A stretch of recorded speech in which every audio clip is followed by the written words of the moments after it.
So, continuing with the interview series for the patrons, I'm delighted to be in the company of Mike and Caroline, known as the Hedge Inspectors. So, thank you very much for taking the time out for doing this little interview. What I'm trying to get across to the viewers is they've seen you on stage, maybe on YouTube, plenty of things on YouTube to see. I always like to ask the sort of histories and that sort of thing as to how you both got into ukuleles. Were you both playing ukuleles when you met, or how did it come about? I've been playing ukulele since probably about 2002, 2003. Right. I was a guitarist before. Yeah. And brought ukulele on a whim one night on eBay, and then just discovered the chords were similar sort of shapes that I already knew on guitar, because I had no idea how ukulele worked when I first got one. Right. And then realised the similarities between G's and D's and that kind of thing. And then all the songs I knew on guitar already, I just sang 5 tones higher, 5 steps higher. Yes. So a song in G would be, a song in D would be now in G, so I just sing them higher. Yes, yes. And I instantly had a songbook that I could do of about 20 songs from my guitar days. Right. And started going and doing ukulele open mics and stuff, you know. Excellent. But that was about 2003-ish, I reckon. Right, right. So did you have fun transposing in that between the two? I didn't actually, because I work more with shapes than chords. So right. Even though I knew the song, like the first song I learnt on guitar was probably Love Me Tender by Elvis. Yeah. And that was the first song I played on ukulele when I first got the grips of the shapes.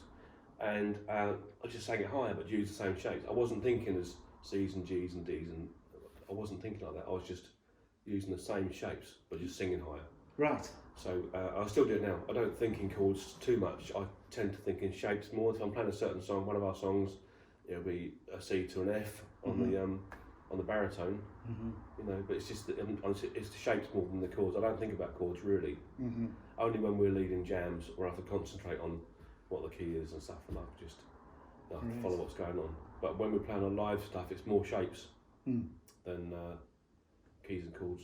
Okay, so your partner in crime here, the very lovely Caroline, plays bass, and she plays it very well indeed. Always has a smile, as you can see, and it's great to see the two of you live. You know, we're at the Bracklesham Bay Ukulele Festival at the minute, and you went down a storm, but only did you not do well with that. You held the open mic up until the wee hours of this morning, which was just tremendous. Everybody loved it, you know. So you had some clever device there. I'd never seen it before, where you could actually change a page of a song sheet with your foot that was being projected. Yeah, I've got a series of pedals for page forward, page backwards. I mean, everybody's getting that sort of thing now, like page turners and stuff. But the program that I've written over a period of about 10 years, I've been building and adding songs to the songbook. Yeah, it's just like one long document, but I use it in such a way that I can actually stop pages and make pages reappear and stuff, and you know, repeat chorus, so the chorus will come up next. And and I'm working that with my feet while I'm also doing the bass drum with my foot and the tambourine, which is like a drum kit. So I'm keeping everybody in time. It's fabulous. It's a bit of a. Sometimes I can get tangled up and if I'm having a really good time, if we're playing a good song and it's going really well, and I lose concentration, I forget to turn the page. But I know the song, so I've gone on to the next page in my head. Yeah. And then Caroline will give me a dig, turn the page over. And everybody's trying to keep up. So it's. I find it quite easy, but if I think about it, it's quite difficult to do it all at the same time. But I do it like instinctively now. So. Brilliant. So Caroline, yourself playing bass now, have you always been a bass player, or did you play the uke to start with, or what? No, I've only played it about 4 years. Yeah. But I got a ukulele in 2008, I think it was. Yeah. From a festival, not a ukulele festival, just a bog standard, you know, like. There was a stall and somebody was selling them, and I thought, oh, that looks good. So yeah, I got one of them, nice shiny blue one. Like you do. And then I started playing, made some YouTube videos and things like that. Yeah. But we didn't meet because of ukulele or anything. It's just we just met sort of coincidentally, and something we both. You can actually read. You can play piano probably, can't you? You can read dots. You're graded pianist. Great. So she's got lots of musical knowledge that I've never had. Like theory, I haven't got a clue. But Caroline can read proper music and work it out properly. Yeah. Isn't that great? Yeah. So, can you tell me a little bit about what you're involved with now? You tell me, the Unplugged the Wood. Yeah, we run a jam and open mic nights called Unplugged the Wood, which we do a few a month, in different venues, projected songbook and open mic spots for people who want to have a go at solo performances and stuff like that. And quite an encouraging sort of evening, It's good. We do an open mic. We do a jam session first, or a strum along session. Yep. And then we have a break where the open mic spots can have a go. We normally finish off with a jam at the end. That's great. And so it's good. And that's not just ukuleles. That's anything. all acoustic instruments. It's never really been a ukulele club as such. Even though I play ukulele, a lot of people come and play ukulele. All the songs are arranged for ukulele. Right. There's no chord shapes on the songbooks. It's because anybody can join in with any instrument and follow. Rather than the confusion of the wrong, if they're playing a mandolin, that's not a C, So I've kept it just as simple as I can. And I've also, for the purpose of the jams, if I find a song that would work if it was a bit simpler, I'll simplify the chords so you can still keep the melody going and keep the song going, but it's not as tricky as it could be. And that way, if somebody comes in and just stands at the back thinking, I could probably join in with this, and then they could just step in and have a go. Rather than be put off by some really tricky chords that they don't have got a chance of getting. I've simplified everything, all arranged for ukulele, but simplified as well. So there is some songs which we've gone for it and gone, right, let's have the proper chords and see if we can do it. And with the step through pages, so you can actually hold on a page and say, right, let's do that one again, see if we can get that one right, and then we move on to the next page. Things like that. And I also, when we're playing, if I see people, because we're obviously facing the people playing us because the screen's behind us, if I see people like when I shout a chord out, oh, this one's got this in it, and then they'll say that they'll look around at each other, and then I'll say in tab form, oh, it's a E7. I'd say, oh, it's a 1-2-0-2, and I'll tell them what it is, and I'll show them all. It should sound like this, and they wait till they're all happy, and then we kick it off and have a go. Brilliant. Yeah. So everybody feels comfy and relaxed. That's it. So they know what they're doing and join in. Yeah. The amount of songs you've got, just give me an idea where we're up to now. In our songbook, we've got over 650 songs. You're kidding. Which are instantly, if somebody said I want to do a random, they shout out Shiwaddy Waddy, I can have it up within about 2 seconds. Right. Yeah, so it's like, we've got a number index as well, so I can actually, if we can set a set list up before the night, if we know what we want to play that night, I could work it by numbers rather than song titles, and I can actually have the next song up while the last song's ending. So I just keep them going like aerobics, almost like ukulele aerobics. Yeah. And people say they come to our nights like a workout, it's like because I do play quite fast, but I say to them, you don't have to play as fast as me because the song's not that fast. Yeah. I'm strumming fast. Yeah. But you can strum at half my speed and it'll still sound the same. Or just strum once and wait for the next chord to come along and then strum the next chord. So it's Or just strum the chords you know. Yeah, that's right. Not the others. If you only know a C, just wait till C comes round and strum your C. That's it. And then gradually you'll get to learn the F. Yeah. And gradually so. We'll drop in. Yeah. Yeah, it's good. I mean, you certainly look very relaxed, yet still in control. And when you've got a full room of people, that's kind of a hard thing to achieve. So well done on that. Yeah. I also like the fact that you drop in like 1 or 2 inversions and things, and it just adds to it. Yeah. So it's really nice. So you're not just playing just the normal C's and things. So it's I mean, nice all the time I'm playing, I'm learning as well. So there's things like, I'm just getting really into like scales, minor scales, major scales and stuff. And I'm throwing scales in while I'm playing, and that can add to it. And the good beauty of it is you can actually give, if somebody's there who's a good soloist, you can give a verse away to the soloist and say, right, we're going to play the verse chords, don't sing the words, they're going to sing it on verse 3 or something. Yeah. Make the song slightly longer and slightly more interesting. And so it's fun when people there who know their stuff. If you get a fiddle player who used to come quite regularly, harmonica players, or even like we've had all sorts of mandolin players turn up, haven't we? We've got Unplugged, we've got a slide didgeridoo player. A slide didgeridoo. So he plays all the bass notes, which sometimes conflicts with the bass, but as a rule, it sort of fills the room with its resonance. It's like when he goes down to I think it's the F, when he hits an F, the room shakes. But it's a slide, it's called a digibone. Right. And he can slide the notes he plays it like a didgeridoo, but it changes the notes. That's quite a good sound. We got some weird stuff turns up. Yeah. It's good fun. Wow. So Caroline, we were just saying there's 650 songs. how do you find when somebody says one that, like, you haven't done, like, they haven't, you know, asked for it for 2 months or 3 months, and suddenly you've got to play this song? How do you cope with that? Somebody asked me that today, actually, that very question. Yeah. And how do you know what to play? And I said I can't possibly learn all 650 bass lines properly. I mean, there's a few that I have learned on songs that I like a lot. You know, trying to play things like Walking on the Moon and all that type of thing, as was played on the record. But largely, I'll just follow the chords and do sort of like root and fifth, walking bass lines, you know, that sort of thing. Just make it up and go by whatever the tempo is, and just, you know.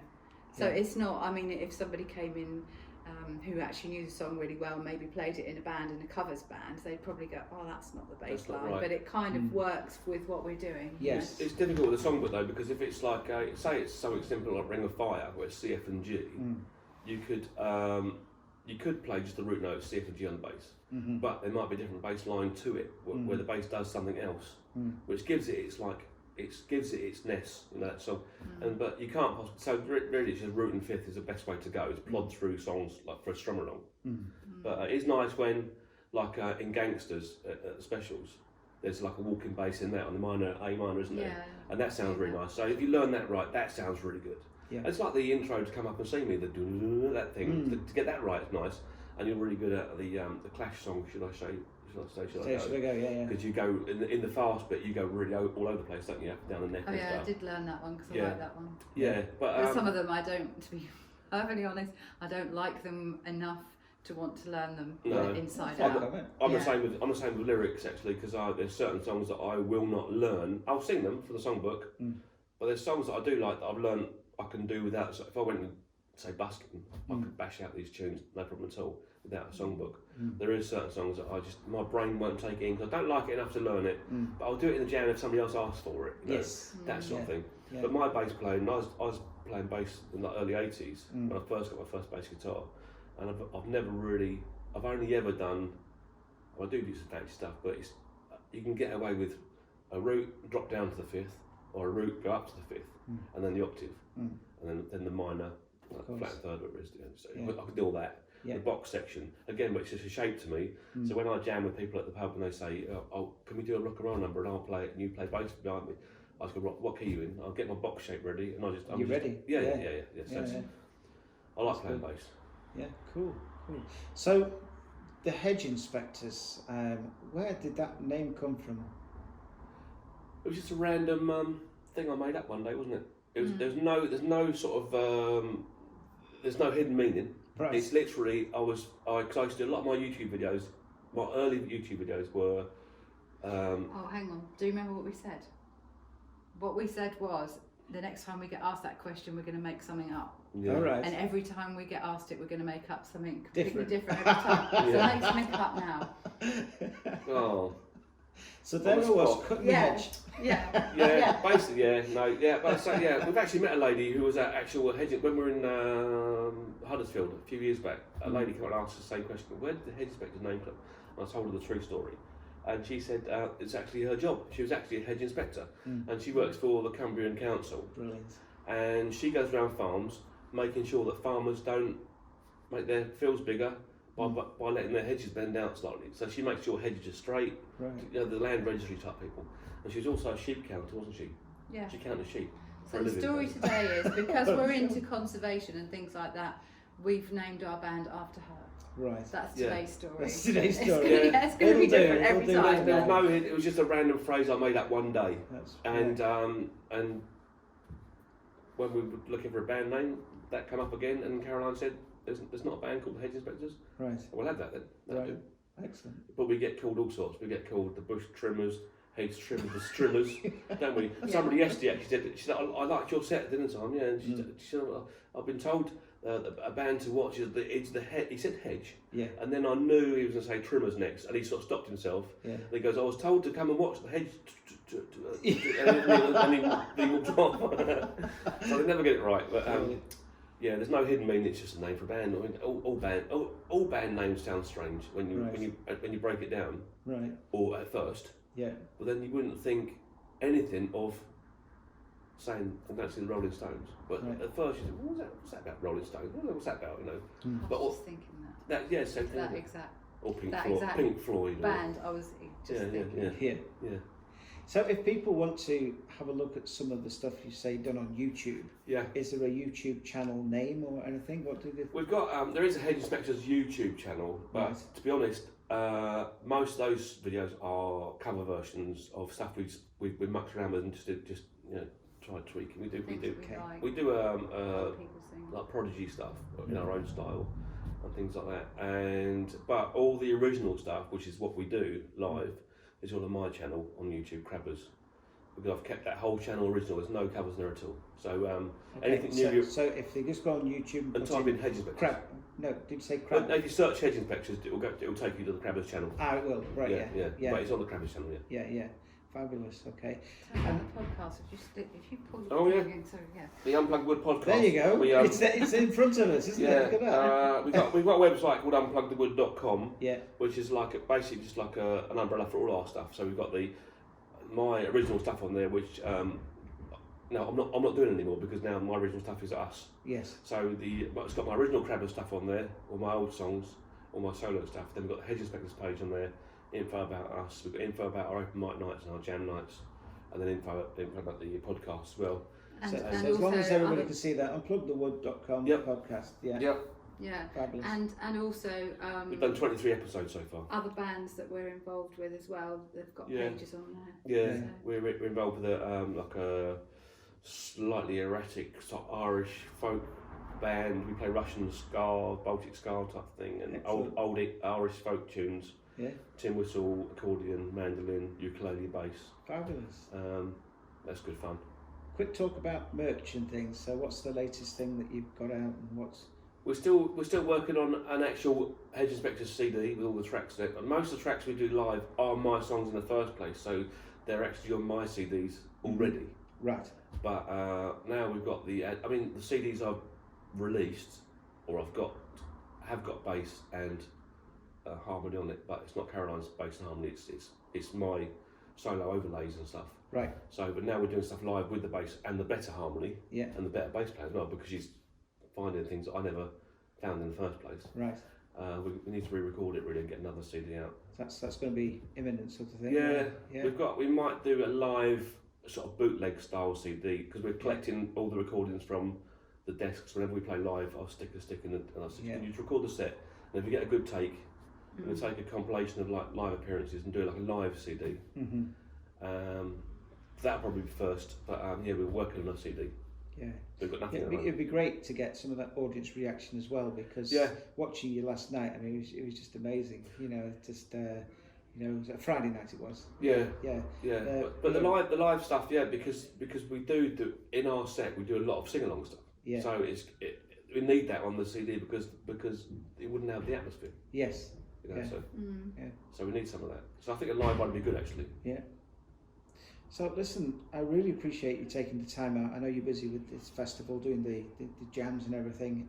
It's been great to have an interview with you.